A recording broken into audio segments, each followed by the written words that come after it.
Mas, pastor, eu entro em um consenso contigo aqui. Eu entro em um consenso. Eu já falei isso para algumas pessoas que vieram aqui. E eu falo para o senhor também. Homens igual ao senhor, infelizmente, está cada vez mais raro na nossa geração. E eu sinto muito por isso. Porque nós passamos por um tempo, em gerações passadas, batendo no legalismo, no fanatismo. E dizíamos isso, precisamos do equilíbrio. Precisamos que se afrouxe toda essa questão de uso e costume, de sã doutrina. Só que agora, nessa geração, nós estamos vivendo um tempo de liberalismo, de liberdade ao extremo, que eu não chamo mais de liberdade, eu chamo de libertinagem. As mulheres estão indo na igreja como se vai para uma balada, para uma noitada, para uma casa de show.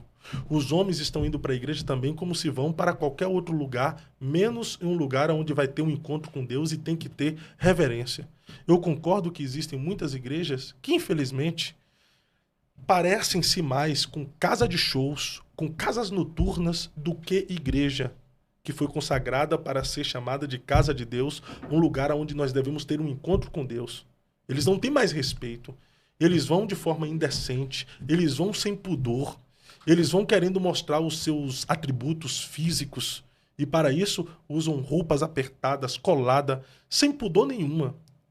Eu sou contra os excessos dessa questão de uso e costume? Sou, mas eu também sou muito contra essa libertinagem miserável, desgraçada, que está fazendo a igreja ser mais parecida com o mundo do que ser parecida com Deus. Nós estamos mais trazendo a cultura do mundo para dentro da igreja do que trazendo a cultura dos céus para este mundo. Então, eu preciso que tenha pessoas igual ao Senhor para nos levar ao equilíbrio. Agora, eu sou muito contra também, há muitas comunidades que criticam homens que têm a visão que o Senhor tem. Porque se não tiver homens com a visão que o Senhor tem, eu temo pela igreja daqui 5 anos. Igreja que eu digo, não estou falando da igreja de Cristo, imaculada, perfeita, santa. Eu estou falando esse modelo de igreja que nós chamamos de instituição. Eu temo pelas pessoas que frequentam a igreja. Nós já estamos vivendo em um tempo que já é difícil você reconhecer um cristão, porque homens como o Senhor está cada vez mais escasso. E daqui a 5 anos, que está o crescimento dessas comunidades que vive criticando, aí chama homens do Senhor, como o Senhor, de legalista, de radicais, de extremistas e tal. Mas eu penso que homens como o Senhor é necessário para nos fazer parar e pensar, poxa, será que nós não estamos sendo liberais demais também, não? Então, a ausência do pudor acabou. Eu não vou dizer que acabou, mas tá escasso. Paulo diz, tudo é lícito, mas nem tudo me convém. Eu acho que o cristão, ele tem que ser diferente. Ele tem que ser diferente. Entende? Eu não posso andar como o mundo anda. Hoje você vai em algumas igrejas, eu prego, entende? Quem tem que ensinar a igreja é o pastor dela. Eu prego e anuncio Jesus em qualquer igreja. Em qualquer igreja. Eu sei entrar e sei sair. Quem ensina a igreja, quem prega a doutrina lá na igreja é o pastor dela, não sou eu. Eu ensino a igreja que eu pastoreio. Por isso eu entro e saio e prego em qualquer igreja. Qualquer igreja. Eu prego o evangelho. A salvação. Hoje está muito raro.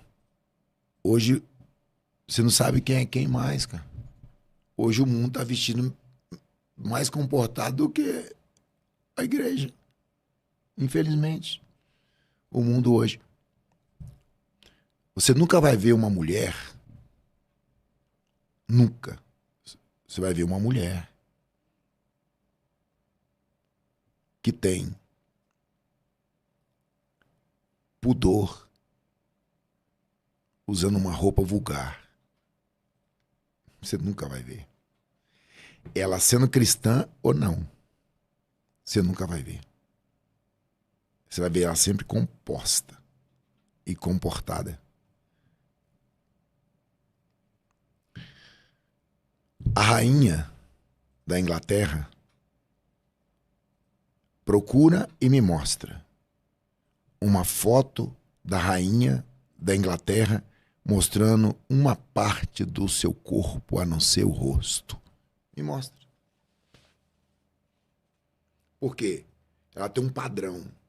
Se ela agachar e mostrar qualquer parte do corpo dela, ela não pode ser rainha. Por que que ela, para ser rainha, ela tem que andar composta, humana? E eu, para ser servo do Altíssimo, eu tenho que andar de qualquer jeito? Não, cara. Tá errado. Entra no fórum lá para conversar com o magistrado lá de camiseta. Vai lá. Entra no fórum lá na audiência de bermuda. Vai lá, vê se você entra. Quer dizer que eles temem mais a criatura do que o Criador? O Criador virou bagunça? Quer dizer que no fórum, numa audiência, me encontrar com o magistrado, primeiro que você não pode falar com ele diretamente. Você tem que ter um mediador, que é o advogado. Você só pode conversar com ele direto se ele te der a liberação. Agora, com o Criador, o soberano, aí eu tenho que andar de qualquer jeito. Então eu estou temendo mais a criatura do que o Criador. Tá virando bagunça, infelizmente. E diante do magistrado, você tem que chegar com palavras polidas como Vossa Excelência. Senhor, excelentíssimo Senhor Juiz. Aí diante de Deus, cara lá de cima. Os louvores chamam ele de você, né? Você. Qual é a sua visão, pastor, sobre isso? Sobre alguém que ora chamando Deus de você e canta músicas que trata Deus como você. Tem um hino, eu não sei se eu posso falar aqui, camarada. Pode sim. Se der problema, você responde. Sim, pode falar, não tem problema não. Tem um hino que fala assim, que lançaram agora. Eu só quero Não. ver você. Não, esse já é antigo, um que lançaram agora assim. Quem é esse que era? Então quer dizer que ele é pecador agora? Que era? É porque ela está fazendo a referência à mulher que foi apanhada em um ato de adultério. Então, está falando daquele episódio. Quem era assim? Então ela tinha que explicar. Não me condenou. Não, mas aí é licença poética Não, dentro não, do louvor. Ela não vai não. ficar explicando no louvor isso, né? Quem é? Por que não mudou? Quem é esse que é sem pecado? Não, isso é verdade. Poderia continuar, né? Que ainda estava dentro da poesia. Que é sem pecado. Não me condenou. Agora, que era sem pecado? Que isso, irmão? Onde é que Jesus passou a pecar? Não faz sentido, totalmente, né? Faz sentido. Porque não fugia da poesia, Pronto. Não mudava nada. É simples. Quem é esse que é sem pecado e não me condenou? Pronto. Agora, que era? Que era que passou, que deixou de ser. Entendi. Mas e você? Chamar Deus de você? Eu não... Eu já vi gente no púlpito, em oração, chamando Deus de você. Jamais. Deus é soberano. A soberania de Deus é incalculável. A grandeza de Deus é incalculável. Mas Deus ouve, né? Se a pessoa fosse... Deus ouve qualquer um. Mas se a pessoa for sincera de coração, está em oração ali... Deus ouve Deus de você, qualquer um. mas responde... Aí que dá o problema. Mas será que Deus se incomoda? Será que Deus se incomoda lá no céu? A pessoa tá orando com sinceridade, com verdade. Deus, você, Deus e tal. Aí será que Deus lá no céu fala bem assim... você tá me chamando de você. Tá. Me respeita. Será que Deus é homem igual a gente pra se importar com essas coisas?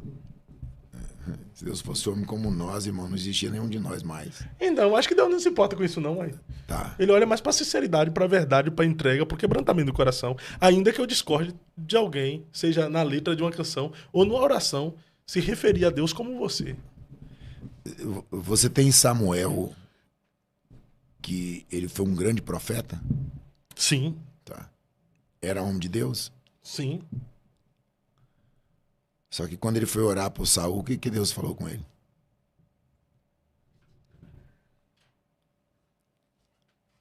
Em qual contexto? Não.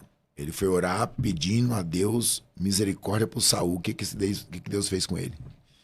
Não instas E não tenha dó, pena de Saul, havendo eu rejeitado. Pronto. Até quando? Pronto. Samuel era homem de Deus. Deus poderia ter, se Deus pensasse, ele poderia ter falado, não, eu vou ouvir Samuel.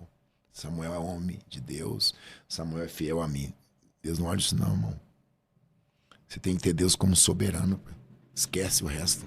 Mas o senhor acredita que Moisés era homem de Deus? Creio. Então, mas aconteceu no episódio de Samuel que Deus disse que ia acabar com o povo. Samuel ou O Moisés, né? Que Deus falou que ia acabar com o povo. Moisés intervém e fala, Senhor, não faças tal coisa. O que as outras nações e os outros povos vão dizer?